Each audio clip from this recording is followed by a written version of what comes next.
कृष्ण सुदामा की मित्रता बहुत प्रचलित है। सुदामा गरीब ब्राह्मण थे।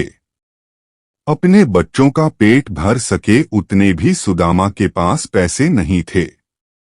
सुदामा की पत्नी ने कहा, हम भले ही भूखे रहें, लेकिन बच्चों का पेट तो भरना चाहिए न। इतना बोलते बोलते उसकी आंखों में आंसू आ गए। सुदामा को बहुत दुख हुआ।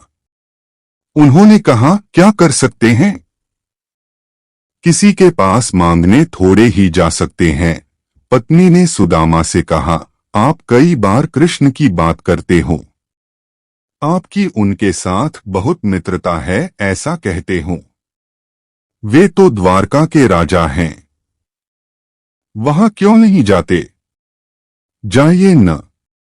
वहां कुछ भी मांगना नहीं पड़ेगा। सुदामा को पत्नी की बात सही लगी। सुदामा ने द्वारका जाने का तय किया।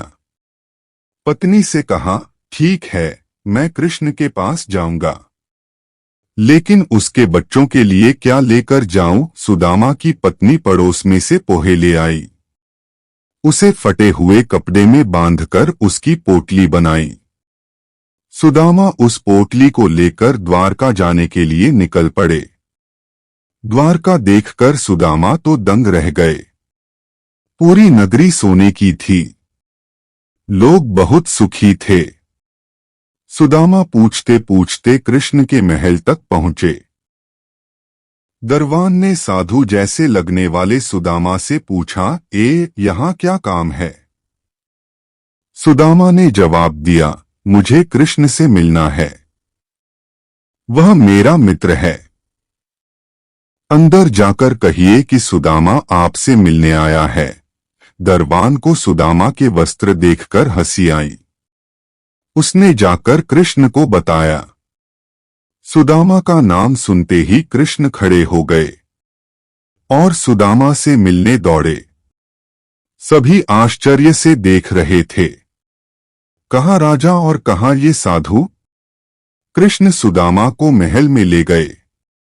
सांदीपनी ऋषि के गुरुकुल के दिनों की यादें ताजा की। सुदामा कृष्ण की समृद्धि देखकर शर्मा गए। सुदामा पोहे की पोटली छुपाने लगे, लेकिन कृष्ण ने खींच ली। कृष्ण ने उसमें से पोहे निकाले और खाते हुए बोले, ऐसा अमृत जैसा स्वाद मुझे और किसी में नहीं मिला। बाद में दोनों खाना खाने बैठे। सोने की थाली में अच्छा भोजन परोसा गया।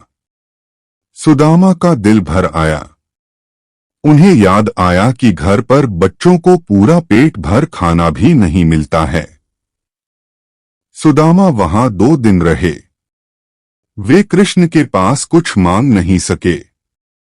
तीसरे दिन वापस घर जाने के लिए निकले।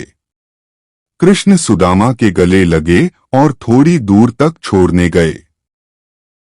घर जाते हुए सुदामा को विचार आया, घर पर पत्नी पूछेगी कि क्या लाएं, तो क्या जवाब दूंगा?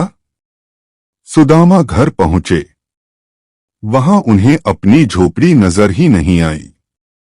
उतने में ही एक सुंदर घर में से उनकी पत्नी बाहर आई। उसने सुंदर कपड़े पहने थे। पत्नी ने सुदामा से कहा, देखा कृष्ण का प्रताप। हमारी गरीबी चली गई। कृष्ण ने हमारे सारे दुख दूर कर दिए। सुदामा को कृष्ण का प्रेम याद आया। उनकी आंखों में खुशी के आंसू आ गए। देखा दोस्तों, कृष्ण और सुदामा का प्रेम यानी सच्चा मित्र प्रेम। तो दोस्तों, सच्चे प्रेम में ऊंच या नीच नहीं देखी जाती और न ही अमीरी गरीबी देखी जाती है। इसीलिए आज इतने युगों के बाद भी दुनिया कृष्ण और सुदामा की दोस्ती को सच्चे मित्र प्रेम के प्रतीक के रूप में याद करती है। आप लोगों से अनुरोध है कि कृपया हमारे चैनल को सब्सक्राइब करें। जय श्री कृष्णा।